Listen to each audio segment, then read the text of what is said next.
Good afternoon. Um,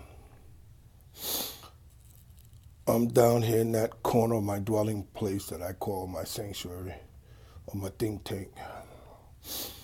Down here holding a meditation, trying to sweat this cold out of me. Mother Nature out there in New York throwing bricks like it's tax season. Whoa, and I'm trying to sweat it out. And I done got out now, but I sat down to meditate on a statement. Um, Stand still and know that I am God. It's a verse in the Bible. It teaches when to meditate. You know, you know, to reflect, to contemplate. You know what I'm saying? To delve into, that part of reality that's you normally don't think about. And which see it took me into that part of reality we don't think about, and it's called metaphysics. Metaphysics is understanding reality how it is and not how it appears to be. Deep, deep, deep, deep, deep subject. And it was funny, I was sitting there, I was thinking about all those reality TV shows out there that depicts, people of color, in situations, circumstances, and trying to get out of it. And it's some of it I don't really watch it, and I know enough people that do, because to me it's ludicrous. I personally, I never own a Maybach or a Rolls Royce, and I don't roll people that do. I wouldn't mind, but I got bigger fish to fry than a car that costs like 100 stacks or better. Um, and no, I've never had a basketball court inside of a house. In fact, we was lucky growing up if one of the neighbors had a rim outside, literally a bicycle rim as a hoop outside on the pole. So, you see how reality is?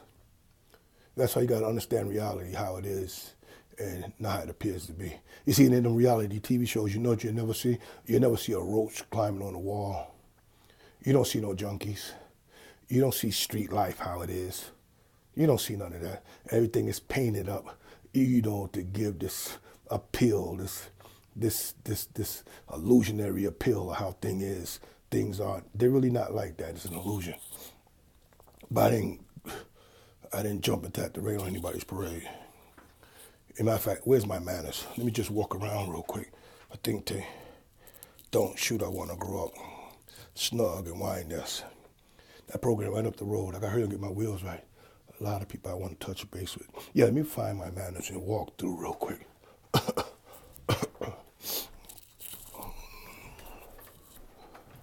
The light's not on, but that's a booth, recording booth. That's that place where when you get in there, you either got a sugar honey iced tea or get off the pot. Real talk. Let me just walk around. Let me see.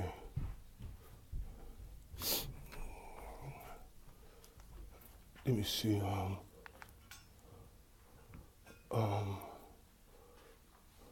This. I got some pictures up in here. This is a picture of a boy sitting in a chair strumming a guitar. And he seems content. I see metaphysics, understand reality, how it is and how it appears to be. Here's that same picture.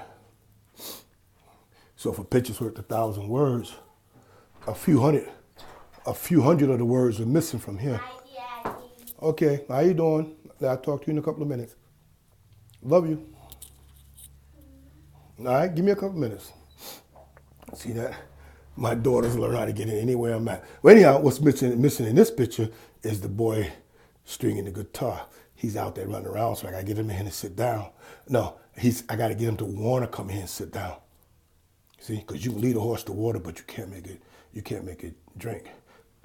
Some of his siblings popped the strings, but we got the kit and I had to repair that. And I got one of my Facebook friends whose younger siblings I went to school with from grade school, Melvin Miller, a prolific professional guitarist. He agreed, when I'm ready to work out something, to teach them how to strum this guitar. think things gotta have like something, at least one smart gadget. This one of them smart TVs. But that program, yeah, I sat here last night and watched this. God, it's interesting. It's only one season, only 7 episodes, and the last one was like type epic, yeah.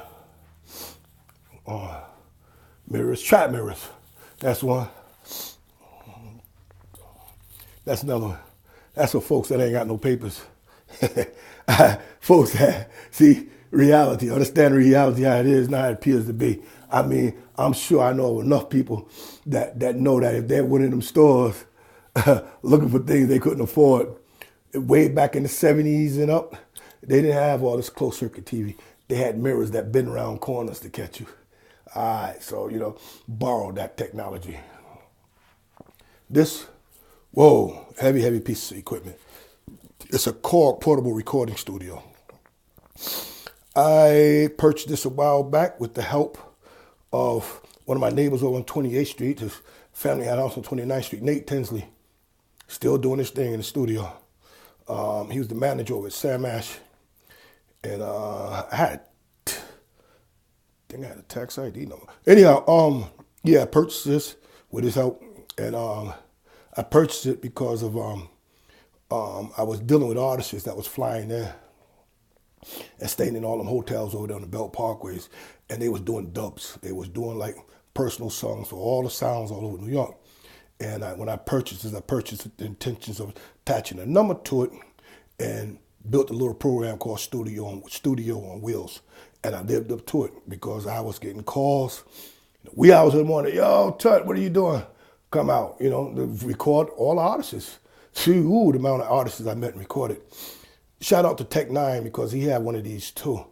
He had an earlier version. When I went to get it, they didn't have it, so I got an upgraded version. Back then, this was an upgraded version.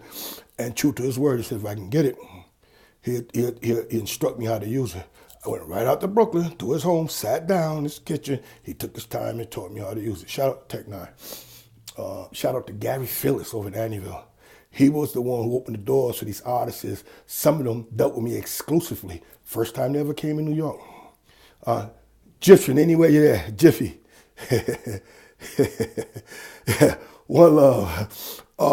Shout out to Father Wong. 10 times strong camp out of Portmore. Backhand, ling-a-ling-a-ling-a-ling. A whole lot of strings attached to this.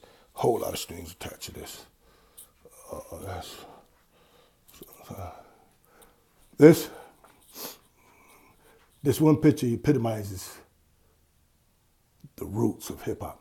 See? When you talk about originality of hip hop, you got to be able to picture these faces. Not what's going on YouTube now. These are the faces you got to picture. Nat King Cole, late great, and his daughter Natalie, I think she passed 2 years ago. People remember her, his daughter. This will be. I was personally partial to. I got love on my mind. Yeah, 'cause love is a funny thing. Look all them songs out that says you can't fall in love. You got to stand up in love. See, that's why so many people get their heads bust open, falling down in love.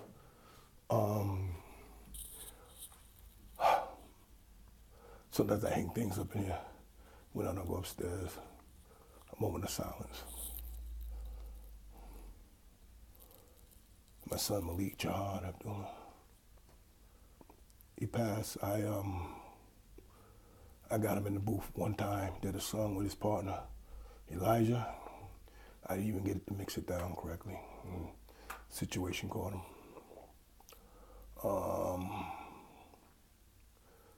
For inna Allahi wa inna ilayhi raji'un. From Allah subhanahu wa ta'ala we all come.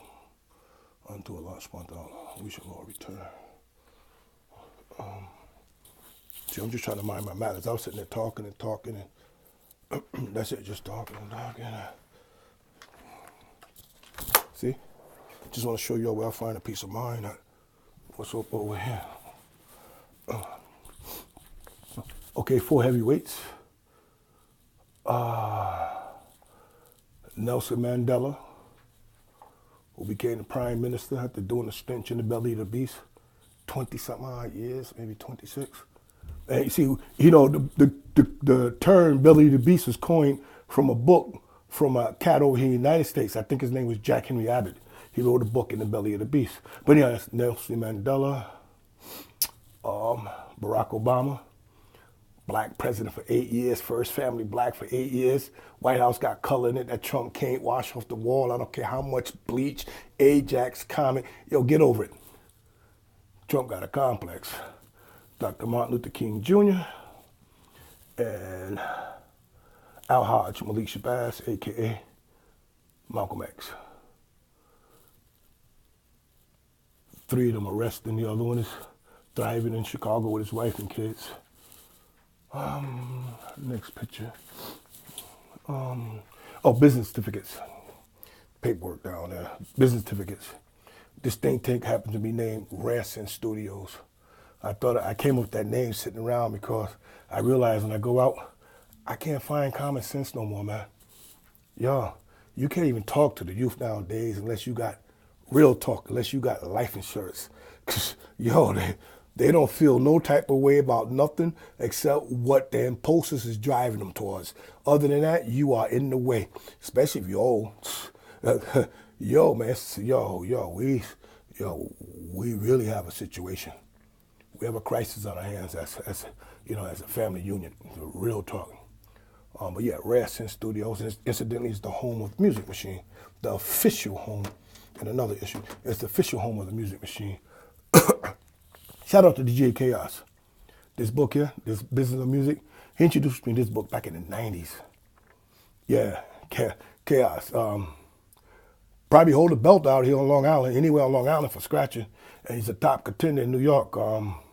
He introduced me to this book back in the 90s and told me that the author was down to earth and true to his word. I got the number, I called the author, I talked to him for a couple of hours.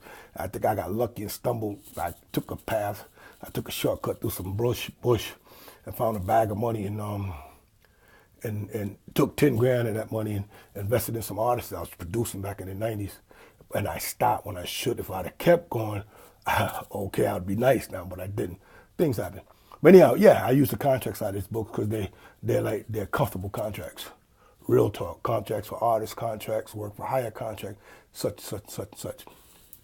Dub plates. That machine in there. These are all dub plates. Shout out to Rose Linton. I was introduced to her by Paul over here in Amityville, who had a record store in his house, which I stumbled upon because I was having a hard time buying records on Long Island. I happened upon him. He took me to his house, and a whole bunch of doors opened up. Yeah, a whole heap of doors opened up. Cousin Fadi's married out to Rose Linton's sister. Boom, great recording studio. Don Juan. Large up, Don. Salute to Miss Moody, his wife. He's out in Brooklyn, legend, icon. And various issues. A lot of artists on this. That one there has artists I met when a lot of people didn't know he didn't exist over here. Matter of fact, the dubs on this dub plate is from tunes before people even knew about them. Like people over here foreign knew about them on the Vibes Cartel, like DJ Palmer. Yes, way back dub plates. And this is from Def Jams. I think it's their 30th anniversary. My son went and got there because he went to school in Def Jam. He did his internship with Def Jams, Atlantic Records, and went back to Def Jam. Yeah, that's where he did his internship. Yeah, and he got this. This was a limited edition, and he got it, and he gave it to me. Thank you, Dad. I love you. All right, we got a brief crash course of what's going on here. Peace.